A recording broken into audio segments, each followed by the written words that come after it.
Well, good afternoon, all. It truly is a pleasure to be back in Brussels. Someone reminded me this is my 7th trip to Europe already this year, but it is great to be back. I had a great visit with our tri-mission here in Brussels. These are the people who represent America's interest here at NATO, but with the EU and here in Brussels as well. Really working hard, and had a chance to meet their newest member of their family, a 2-week-old son that was born to one of our folks that's located here from the U.S. And, of course, to be with Ambassador Hutchinson, who I've known for a very long time, and we have a very deep and strong friendship and a deep respect for one another in terms of her service in the United States Senate for so many years, and really proud that she leads our NATO mission here as well. The United States, obviously, I think, has affirmed now on multiple occasions our support for NATO's mission. We know that the security NATO provides protects Western democratic principles, protects our right to live in freedom.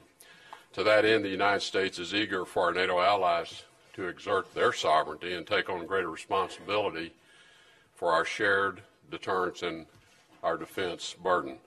I think as each of us contributes, the better we will be able to deter and defend against the threats on Europe's frontiers, which also can become threats for America. We do commend the many countries that have made additional commitments and greater contributions. This year, Romania joined the United States, Greece, Estonia, the United Kingdom, and Poland as 6 allies that spend at least 2% of their GDP on defense. And 2 more allies, Latvia and Lithuania, will join that club in 2018. We expect 26 allies will increase their defense spending budgets this year, and 5 more NATO allies have put plans in place to achieve the 2% objective by 2024. Increased spending, however, is not enough. It's really about increasing capabilities, and we spent a lot of time in the sessions here at NATO over the last day and a half talking about that. You know, it's interesting, since NATO was formed, the single largest cause of loss of lives within NATO from threats has been terrorism. And I think President Trump, as all of you well know, has made it clear that stopping terrorism must be a growing focus of attention for NATO, and we had just completed a session on the subject. Yesterday we discussed how to further leverage the action plan to strengthen the Allies' resilience against terrorist attacks, and in particular to build upon NATO's already longstanding commitments in Iraq and Afghanistan, increase their cooperation as the President has announced his new South Asia strategy. We appreciate NATO members' commitments to the United States' effort to defeat ISIS globally, as well as our other counterterrorism efforts. The original mission of NATO obviously is still relevant. We've been clear with Russia that we cannot return to business as usual in the NATO-Russia relations as long as Russia continues its illegal occupation of Ukraine, and Russia's continued use of hybrid warfare seeks to undermine Western institutions, and this stands as a significant obstacle to normalizing our relations as well.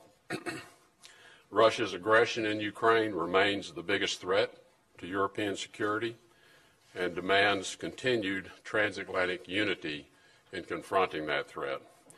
Our NATO allies stand firm in our support of Ukraine's sovereignty and their territorial integrity.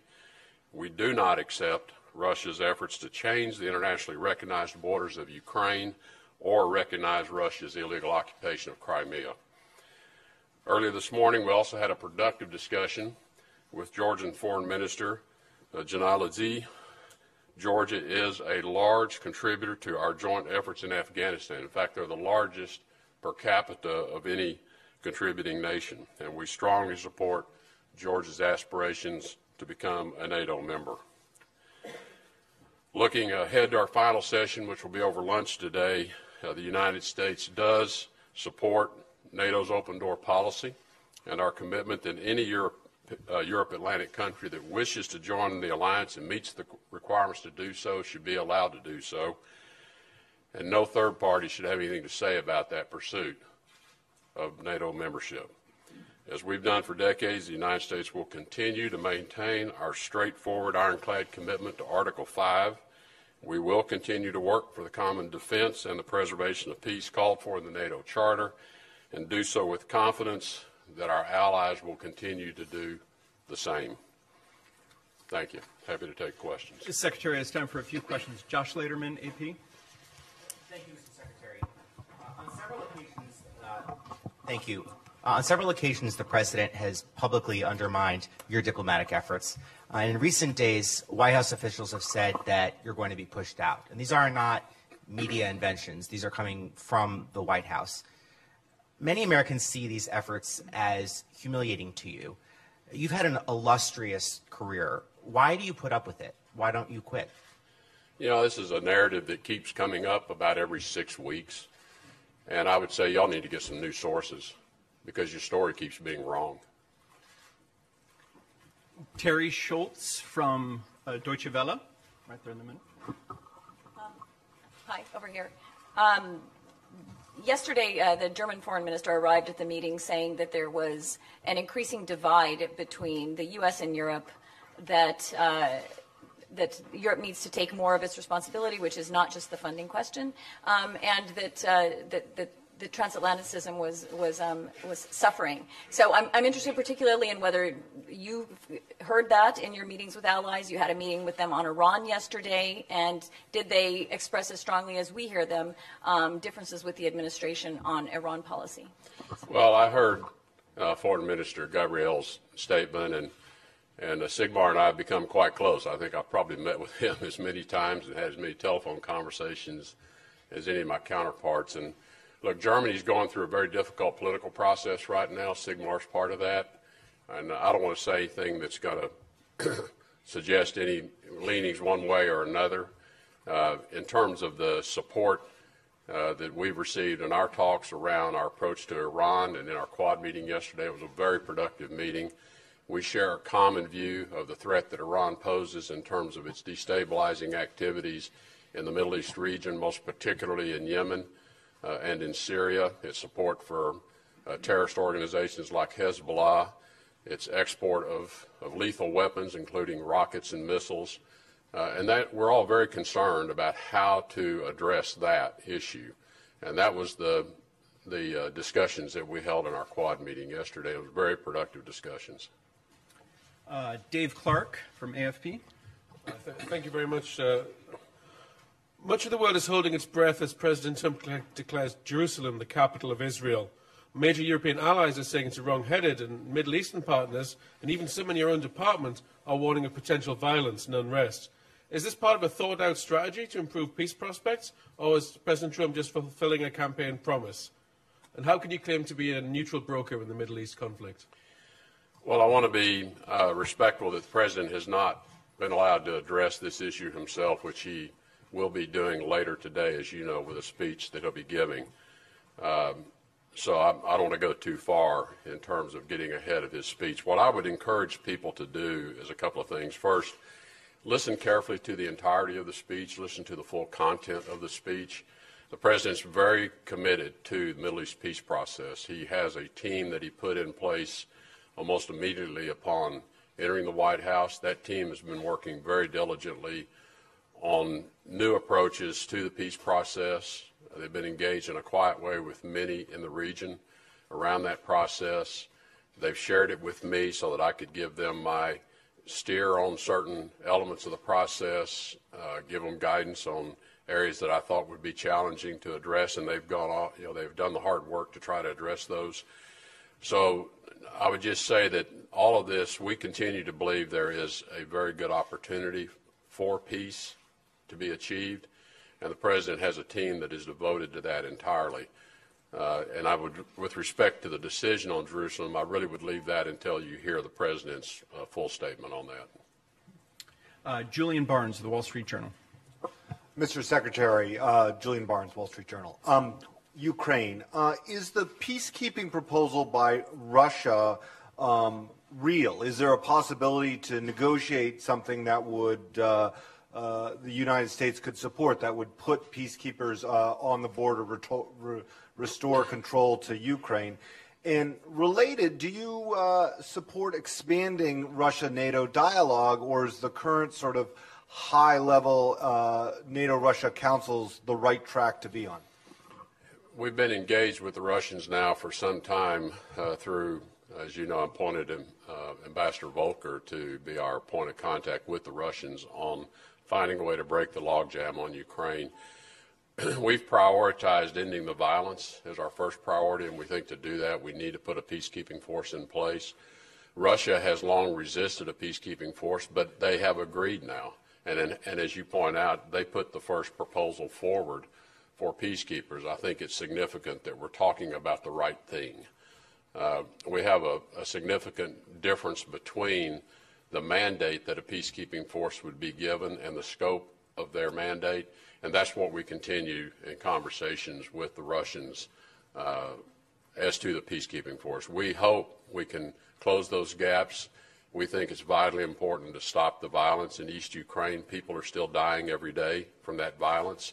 And that's our objective, is to stop the killing, stop the violence. And then we still have a lot of work to do to address all elements of the Minsk Accord, and including the government in Kiev has significant work to do as well.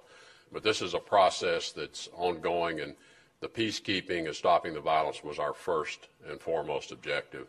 With respect to dialogue with Russia, we had a lot of discussion during this NATO meeting, and in particular around dinner last night, over what is the proper engagement with Russia. And I think there is broad consensus among all the NATO members that there is no normalization of dialogue with Russia today. What dialogue occurs, whether it be through periodic meetings of the NATO-Russia Council, and I say periodic because we are not going to return to regularized calendar meetings. If there is a reason to meet, if there is a dialogue with a result expected, then we should meet. And we support dialogue to produce results. But having dialogue just to be talking and trying to regularize or renormalize this relationship cannot be undertaken until some of these actions that I've addressed, in particular Ukraine, hybrid warfare, until Russia begins to address those actions which we find not just unacceptable but intolerable. So I think we do support dialogue when there is a purpose, when there's a substance, when there's a result that we're attempting to achieve. Carol Morello, Washington Post. Mr. Secretary, you've often said that you start every meeting every day asking about the safety of diplomats abroad. It's been more than a year now since your diplomats started coming under attack in Cuba, and you have still not put forward publicly a single piece of evidence. Yet you've taken some pretty drastic steps in response that have seriously damaged the Cuban economy and reputation, and Havana has complained that you won't share even basic information that they need to investigate. So are you still convinced that these were attacks, and will you tell us what you know about what happened to them? We are convinced these were targeted attacks. We have shared some information with the Cubans, and there are two restrictions I've placed on sharing information. One is respect for the privacy of individuals and their medical conditions. And the second is not to provide whoever was orchestrating these attacks with information that's useful to how effective they were. What we've said to the Cubans is, small island, you got a sophisticated security apparatus, you probably know who's doing it, you can stop it. It's as simple as that. So that's what we've asked the Cubans. We understand the Cubans don't like the actions we've taken. We don't like our diplomats being targeted.